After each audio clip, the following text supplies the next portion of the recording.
Corals are amazing. 25% of the ocean's biodiversity rely on coral reefs.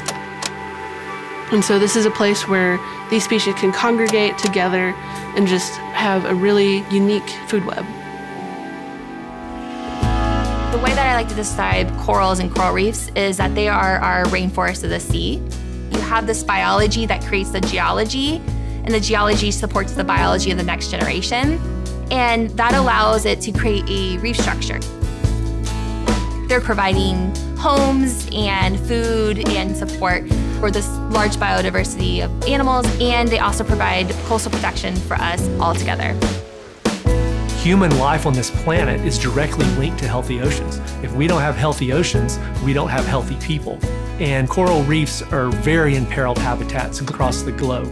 But they're also really canaries in the coal mine. They're kind of the first responders. If there's environmental issues, corals will be the first ones to start showing signs. And in the Gulf of Mexico, and particularly the Caribbean, corals are not doing very good at all. Worldwide, oceans are warming at an alarming and unprecedented rate, and it's having an impact on everything from extreme weather to the marine species struggling to survive, including coral reefs. Endangered sea coral that used to live near South Florida is now on the Texas Gulf Coast. Now, scientists have just sent hundreds of endangered sea corals from South Florida to the Texas Gulf Coast. It's called Operation Coral and is all to rescue these critically endangered species. Corpus Christi in the coastal bend, I think, is now at the tip of the spear for coastal wildlife conservation because of this program and because of Texas A&M-Corpus Christi and the Hart Research Institute. If you had asked me 5 years ago if I thought this would be the biggest and most comprehensive program in the United States, I would have said no, and today here we sit in what is the country's leading program.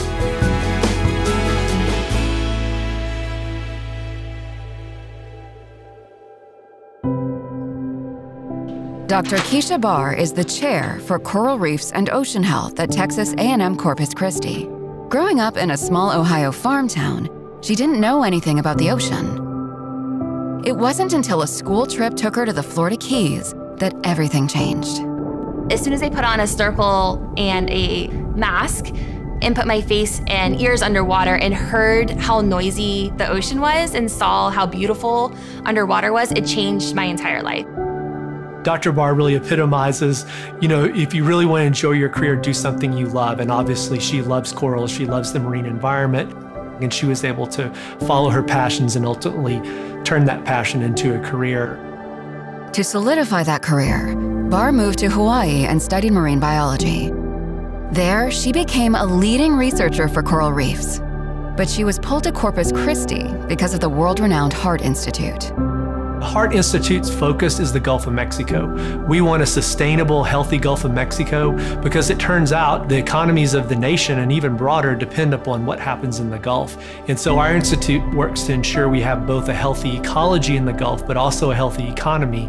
So we were thrilled to attract Dr. Barr here to work on some of the coral reef ecology. We'll be doing cutting-edge research, but we'll also have one of the leading scientists that's the best in the business. There's some point where we understand that corals are dying and we're going to lose them, but we need to do something about it. We need to be solution-oriented, and that's what's really unique about being at HRI is that it is solution-oriented and not just documenting the demise of an entire coral reef ecosystem. And that's what I think that my vision and my goals for the future of my research program really aligned with the vision and goals of HRI. Corpus Christi and the coastal bend has really become the epicenter for coastal wildlife conservation, and it's all species. What we're starting to see is other states are sending us their wildlife. So the corals are just one example of that.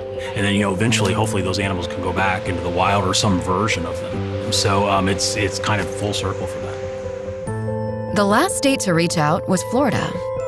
After a massive coral bleaching event and temperatures in the Gulf of Mexico breaking record highs, Florida turned to Dr. Barr and the Texas Wildlife Rescue Center for help.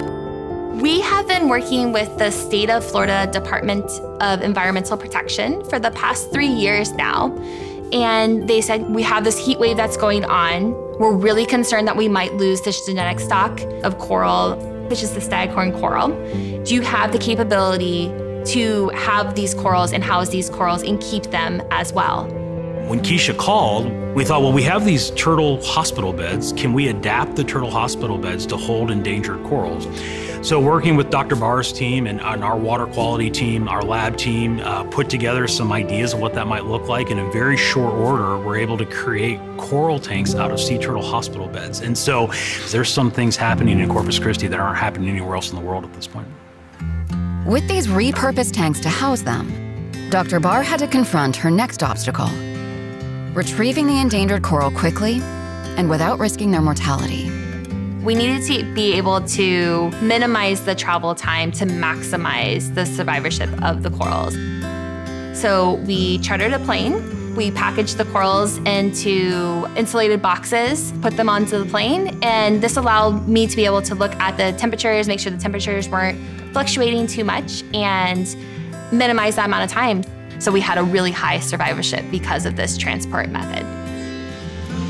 There was big anxiety before the corals got there. We were trying to set everything up, get everything ready to go. Whenever we saw those boxes coming down, it was also like, okay, now it's go time. And it was just really cool, like once we started getting those corals unboxed out of there and like seeing like, they're finally here.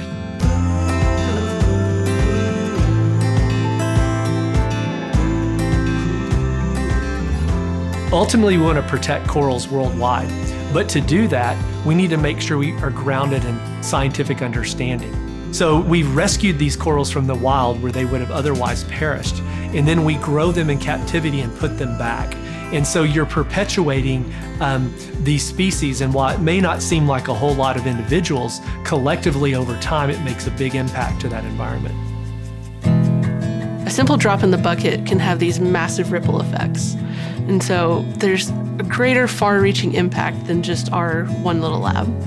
From Dr. Barr to me, to whoever's going to be under me someday, whether that be you're changing the world of a student or you're changing the whole world, you're making an impact. I think that the hardest thing about being a coral biologist is not letting the pessimism get the best of you. Because when people have this idea that there's nothing that we can do, then people give up. But if you have this idea that there is some hope, even if there is a little bit of hope, it still motivates you to do something about it. And I think that's all people need to see, is that there are these small glimmers of hope that do add up to make a bigger difference. And that's what we're trying to show here. And that's what keeps us moving forward. I think one of our biggest mission pieces here at the aquarium is to make sure that the public and Texans understand the importance of Texas wildlife and that we need to preserve that. So if we can help tell that story, we can tell what's going on at A&M-Corpus Christi and take that to a level that can be consumed by the general public. We think that's an important piece of what we do, and it really helps wildlife resiliency. So the more we can do that, the better.